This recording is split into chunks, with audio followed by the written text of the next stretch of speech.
Hello there, fans of ghost stories, the macabre, strange histories, all things mysterious. Uh, Thanks for sticking with me as I had to take a week off. Last week was an insane deadline week for me, where I had a huge editing deadline to hit. We had actually recorded, I think, the week before, and then deadline the next day or next week, which of course that's draft one. Then you got to get draft two, and then probably draft three before a big premiere this coming week in a couple of days. And that is through an event called Table Read My Screenplay, where we take an award-winning screenplay and we act it out on Zoom. And then it comes to me, and I make it feel as much as I can like an actual production, like you're watching something on TV with sound effects and settings and actors moving around. It really stops feeling like you're just watching a Zoom screen and feels more like a production. And that involved me doing probably an 18 to 20 straight hours of editing and overnight waking up. I mean, not even waking up, but just like going to bed at I don't know, 7, 8 a.m. the next day, completely groggy. And then eventually waking up after a nap, feeling miserable, and then thinking, yes, but this is the life I've chosen. I'm a creative.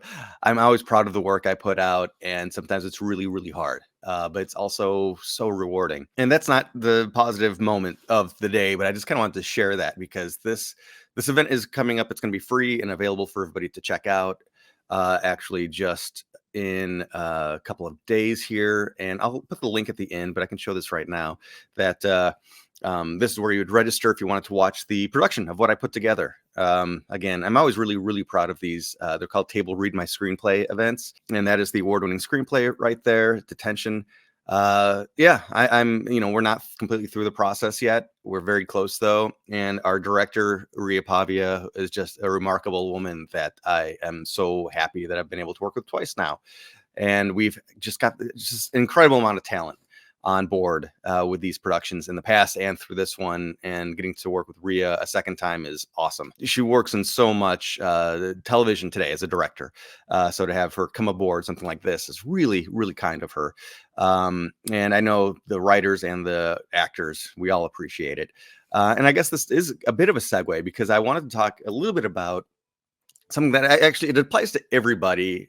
But for me, it's as a creative, it might have a little additional appeal for YouTubers, for other creators in this weird online space, and that is this snapshot. We tend to always be chasing numbers, trying to get more followers, trying to, I think anybody, you post something, and within a few hours, you take a look back and see how many likes does it have, and that is such a bad way to get validation. It's easy, so easy to fall into that trap, and we all do, myself included. But the idea is you want to put stuff out there for you, not for other people. And this right here is a small snapshot of a week earlier, as you see. That's in February. That's shortly after this series started coming out, and this thing right here made me so happy. And I'll explain why. This is, charting my subscribers over time. And the net of this is 0. You see, in this space, this is after I launched this series, Positively Paranormal. And you see, I have 3 people that unsubscribed after I started the series, and then 3 people that subscribed. And honestly, from, late pandemic to now, actually, it's been going really positively lately. But after the pandemic, a lot of people started unsubscribing. And in a weird way, every time I would log in and see that I had fewer subscribers, fewer followers, it made me feel lighter, made me feel happier, made me feel better. That's an odd thing because if I don't want subscribers, I could just cancel the channel and not do anything. But the issue is having the wrong people following you. And so this chart right here is showing me that, yes, I lost 3 people that weren't into what I'm doing anyway. So why would I want them on board? And I gained 3 people that they see what I'm doing right now and they like it. They connect with it. So even though the net is 0, it's actually a huge win. It's a +6 as far as I'm concerned. I got rid of 3 people that I don't want to be talking to anyway, and I gained 3 people that are receptive. Thank you for watching. That's a really big thing to think about. There's a lot more to a number than just the digits. It's the quality of the individuals that are participating. So I don't know. I guess the goal here, or the message here, is to say, don't just chase those numbers. Don't chase the likes. Be doing things for yourself first and foremost. That's always the big deal. That if you're posting something that you love and you have fun doing it. Now, granted, it's always great to have that validation of other people also connecting with it. But if they don't, that's fine because you still had fun posting it, or it's something that you wanted to put into the world. And it doesn't matter how other people took it back. And, it kind of makes me think of the movie Adaptation. Yeah, you are what you love, not what loves you back. So anyway, and this actually, this is going to catapult directly into the ghost stories that I'm going to get into, which is talking about Linda Vista Hospital, the most haunted building I've ever set foot in my life. And I've had the opportunity to work there actually, but then also to explore there. And that led to a huge boost at one point in subscribers. I guess I'll get into that story in just a little bit, but yeah, follow along if you want to hear about that hospital, that haunted location, and some of the crazy stories. But first, I just wanted to mention that Max, my co-host from the Fantastic Story Society, and we just launched a new show where we are reacting to movie trailers. Unfortunately, the first two that we've recorded has specific interest in this audience here because we covered the Blumhouse film Imaginary, which just came out last week, and it's not out yet, so you're getting the early scoop. We do look at Ghostbusters, which that movie comes out in a couple of weeks, and I hope our episode will come out this coming week. That is once we get the copyright issues cleared up, which should be any day now. There will be a link to that in the description here and at the very end as well. So anyway, we have a lot of fun doing that. And speaking of the Fantastic Story Society and the fact that this is St. Patrick's Day week, we will have an episode this week of the legends and lore of Ireland. Not only is it fitting because it is St. Patrick's Day week, but also I was just in Ireland in November, so we can talk about some things that we explored directly, my wife Wendy and I, including the story of the Wizard Earl, a shape-shifting alchemist who lived in the castle Kilkee, and we were actually able to spend a couple of nights in that castle as well. The Fantastic Story Society podcast episode will be out this week, but then next week I'll be talking about some of that stuff right here as well. To get to your comments, first we have on the old slave house in southern Illinois, and actually I'll show you here. This is in Gatlin County, Equality, Illinois township, and here we have it. You see right there, very close to the Illinois-Kentucky border, way south. And I visited this place a while back, on the way actually to Adams, Tennessee, where I went to the famed Bell Witch Cave. Fun road trip for sure. Strange, creepy stories all about. But so in this comment, which by the way, I did a video by drone where I narrate some of the history and the legends of this location. I'll put a link as well in the description if you want to check out that video. Two comments here. Always wanted to visit this place, says Gwyn Miller. My parents got to, wish they would open to the public. They could make a lot of money. And then just recently, I have visited the old slave house 3 times. Each time revisited, I found several new facts about this place. Please share what those are. Always enjoy the drive into Shawnee National Forest viewing history. So yes, this is a location. I mean, the name says it all. Old slave house. A lot of people are surprised that there was a plantation in Illinois, and that's because this is it. This is the only one that I'm aware of. If you have conflicting information, I do always want to know that as well. And yeah, the idea that if they open this place up, it would earn some revenue. It would be a fundraiser. And I believe that commenter is right. I mean, a lot goes into that still, because there's also, this is a very historic location. Abraham Lincoln stayed here. I mean, so many different places across Illinois say that, but this is a case where we know that there was, I think he was on a campaign trail at one point, and they had an event here, a function here, and Lincoln did stay at this location. Also ironic, Equality, Illinois, you would assume, okay, of course, Lincoln is going to be hanging out in Equality, Illinois, but it's also where the only slave plantation in Illinois was. But yeah, if you're going to invite the public in, even if it's only on a couple of occasions, there's going to be some wear and tear to this historic building. You have to get the place prepped. There's never enough funds put into places like this and the different departments that would oversee things like this. So it's difficult. But the thing is, you could certainly petition different museums around the region to ask for volunteer help to get places ready, and people would do it. I would do it. I would drive down to be able to help out, work at this place for a little bit, put some sweat equity into preserving a historic location like this. And also it'd be fun to be able to see it up close and personal myself. I've only seen it by drone. I had to park off site so I wouldn't trespass, but then be able to get a look at it myself through an iPad, through my drone. This is a place that has all sorts of legends and lore behind it. and urban legends. We don't really know the facts, but some of the stories are horrific. It's very similar to if you look at St. Patrick's Cemetery up near Gurnee or Wadsworth, Illinois, northern Illinois.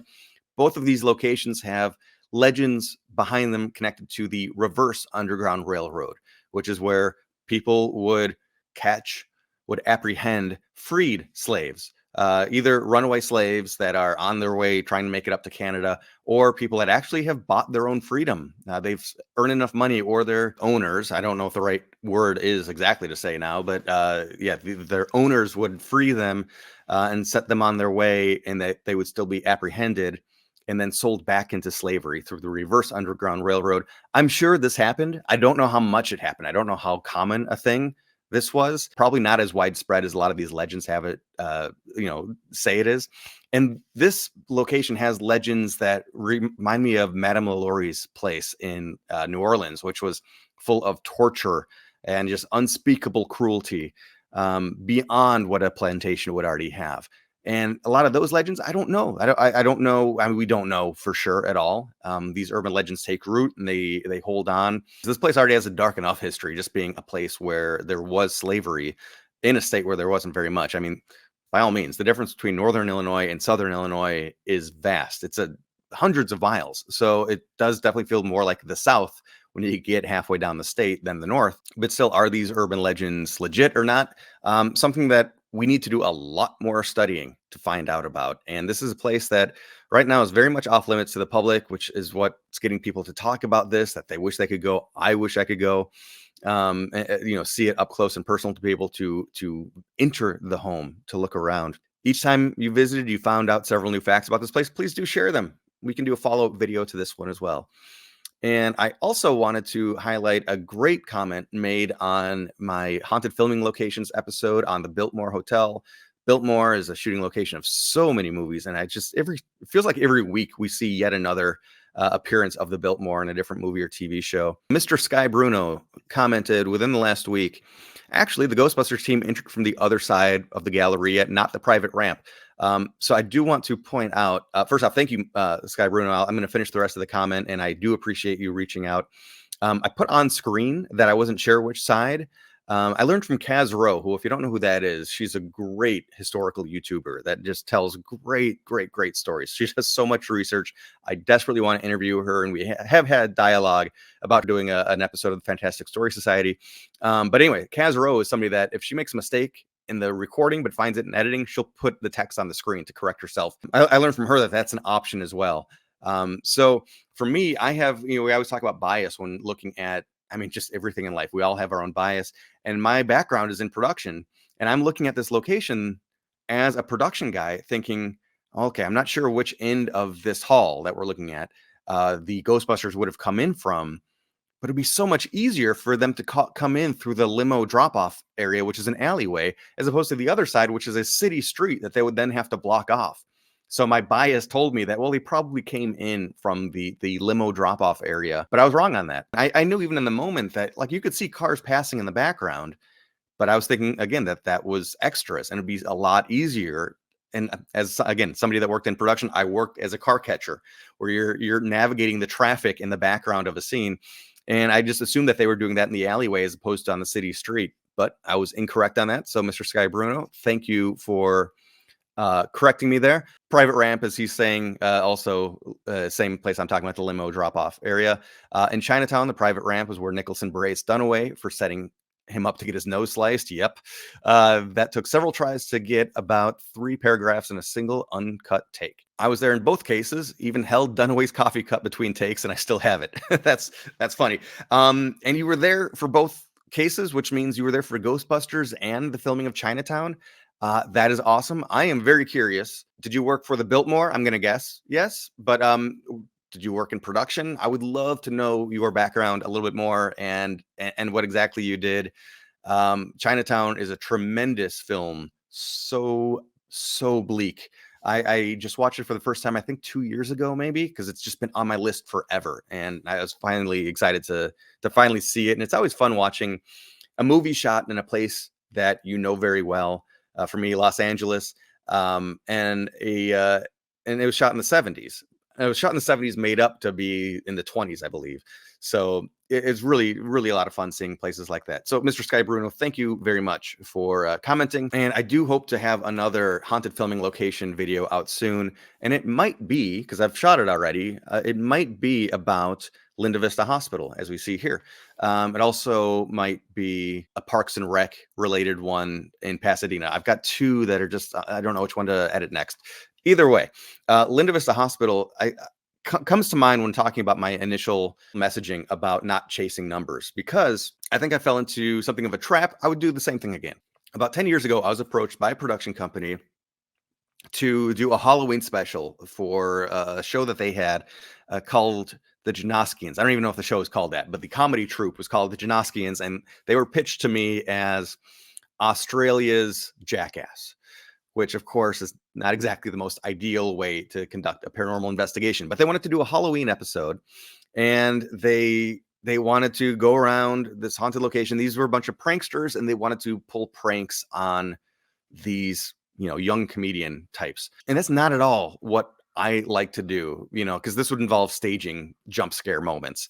But they had Linda Vista Hospital, and it was the last weekend that it would be accessible, because on Monday, right after, it was going to be taken over by a new owner who was going to start the process of turning it into a retirement community, which is what it is now, an extended care retirement home type of place. So just to have the opportunity to set foot in this place one last time, I have worked on productions that shot here, a lot of different things shot here, which is, again, why this is a great kind of place for a haunted filming locations video, because so much has shot here. And I had the stipulation upon agreeing to do it is that I'm going to be able to release my own video the same day, after theirs goes first, where I discuss the behind the scenes of what was real and what wasn't real, and put up my own video kind of debunking as much as I could. But I'll be honest with you, so much happened for real this night that it was an absolutely charged environment, charged atmosphere. It was maybe the most singularly active paranormal night of my life on location, in a scenario that usually is terrible for having a paranormal experience. I don't like to have more than a handful of people along with me at an investigation. And this one we had, I don't know, 5 or 6 of the the talent, the Janoskians, and they were young. They're like 15 or so. So their parents were along as well, off camera, but they were hovering around. And then you had the producers of the show, you had the camera people, there was a lot of people. And meanwhile, the producers were going to be like snooping around in the distant background, not on site. Like the Janoskians didn't know they were on site. And so that they could make noises off in the distance, try to make things feel creepier.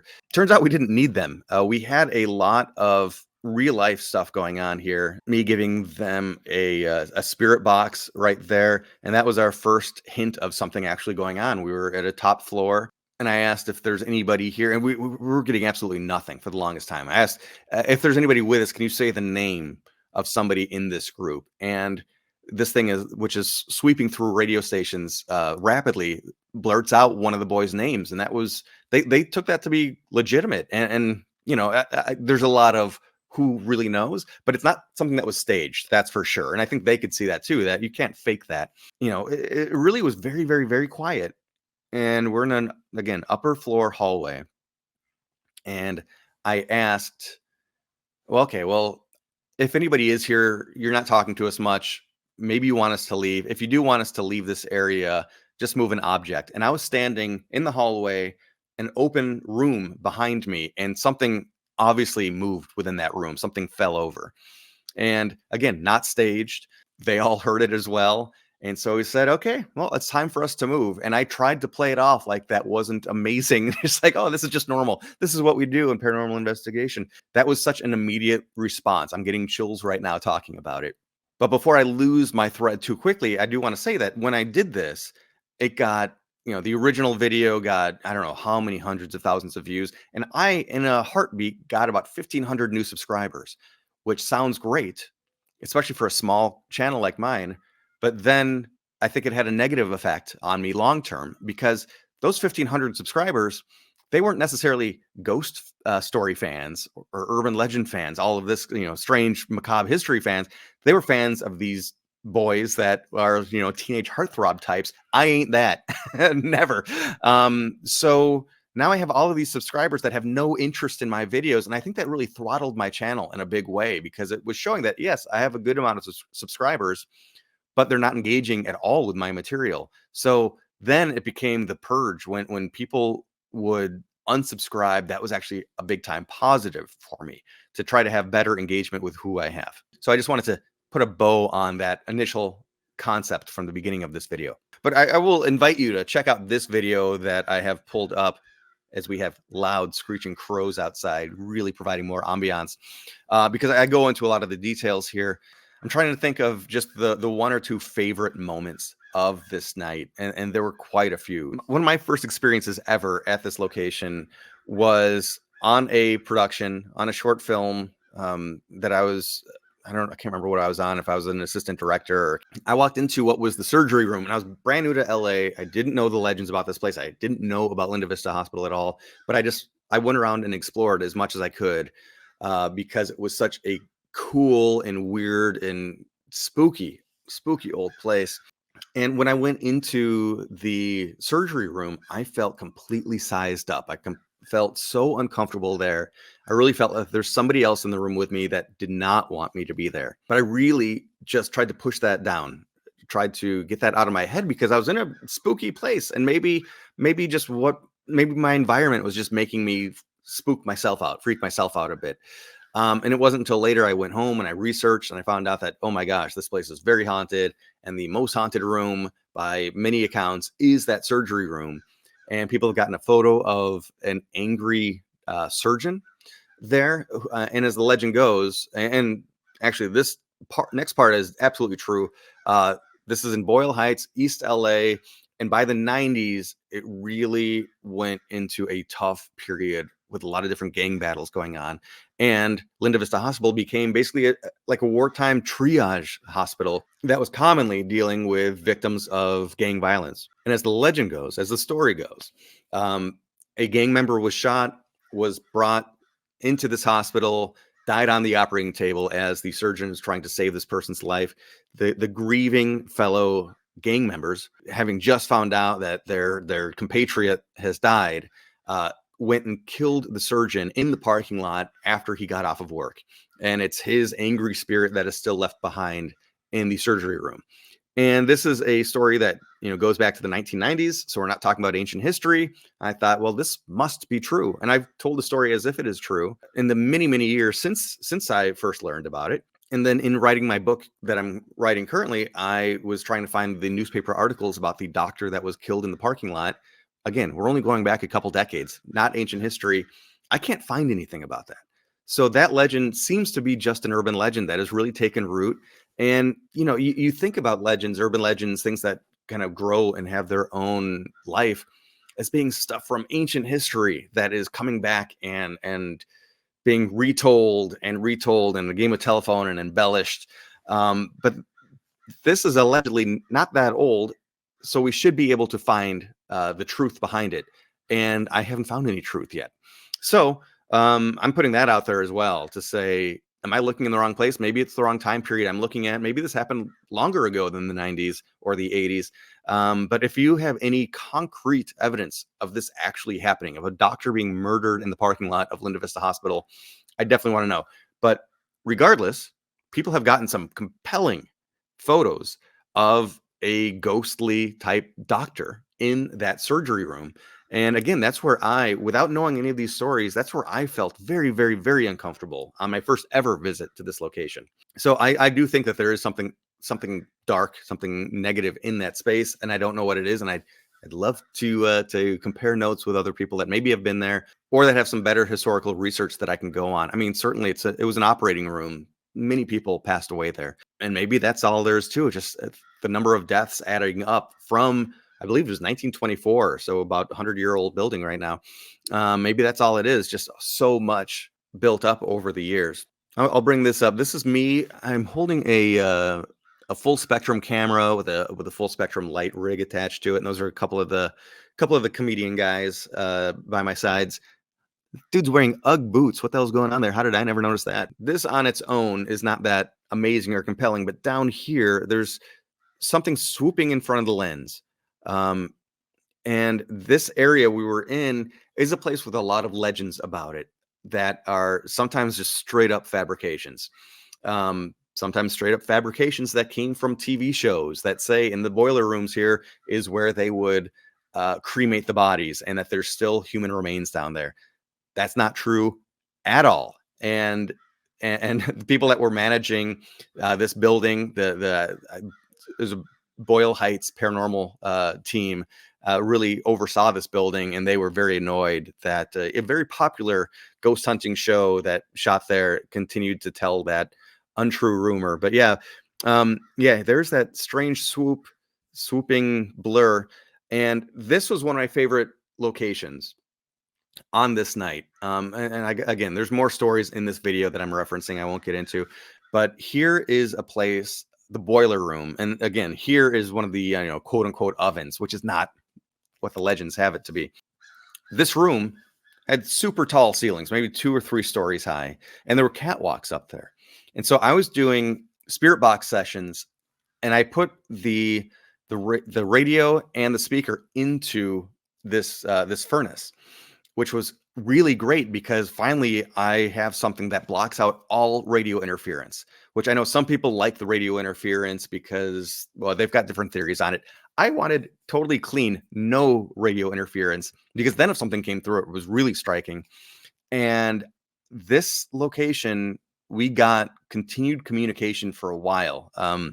A number of different questions were answered in the same very weak and almost frail sounding voice. It was higher pitched, almost whiny.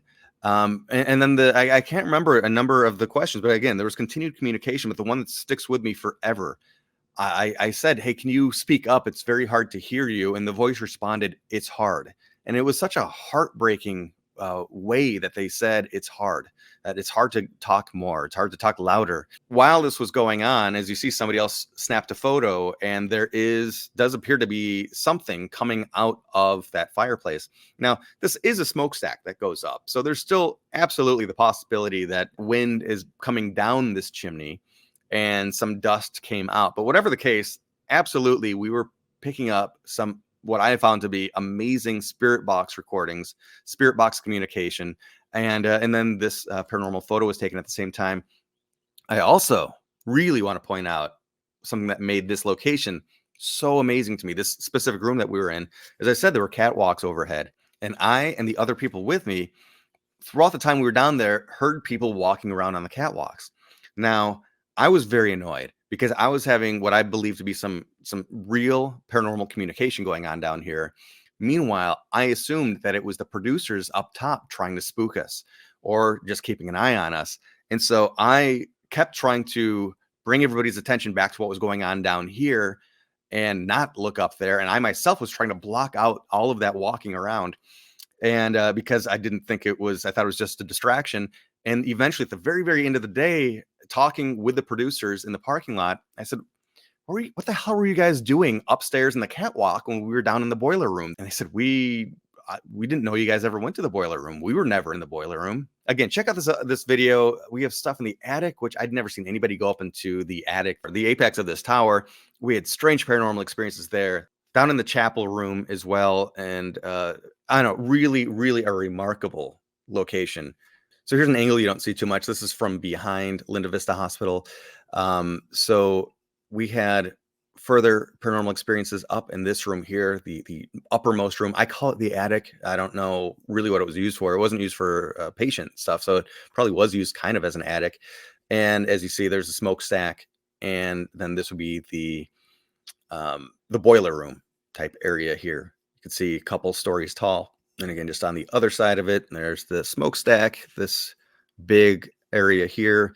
And yeah, I worked on a movie that shot right in this area here. But anyway, we'll get more into the filming in a future and upcoming haunted filming locations episode. I almost forgot that we have to create our thumbnail. So we head back into the world of AI. And oh goodness. So yeah, I was thinking Surprises are part of the process and joy of creating. Well, that's true. I was thinking that we could find a spooky doctor. Um, wow, they did a good job with very creepy for our thumbnail image. The black gloves. Oh my gosh, these dudes are wild. And we discovered last week when I did the coal miner that that if you put the word scary in there, then the results of it end up being against the terms of service. Oh, and here we go. We only have 3 this time because, again, I've learned that if you get less than 4, that means one of the photos was against the terms of service, and then they don't show you. Again, the crows are back. Look at this one though. You know what? I'm going to use this, and then with Adobe Premiere, with Adobe Photoshop, I can add the rest of the body. But yeah, that's pretty effed up. So, okay. The crows are back, and it's time to seek higher ground or lower ground because I think Hitchcock is in the neighborhood. Thank you for watching. And if the crows don't take me away, I'll see you on the next one.